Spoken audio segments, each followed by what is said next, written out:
We're fresh into July and the headlines are popping. Tom Brady and Kim were spotted together. The Screen Actors Guilds are all ready to strike. And by the way, the CPI numbers came out.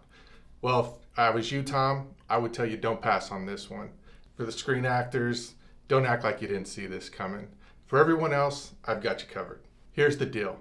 CPI came in at 3%, which is great news. That means inflation's being kept in check and prices are beginning to stabilize.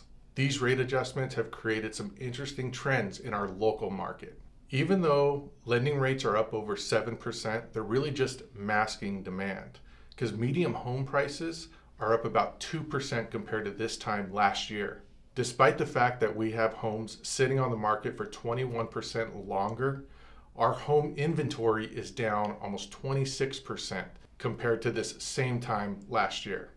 This can be attributed to the fact that there's over 40% less homes available on the market.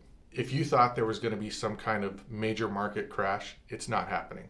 Rates are up, competition's up, and home prices are up, but you can just settle down. Even if UPS goes on strike, you don't need to worry.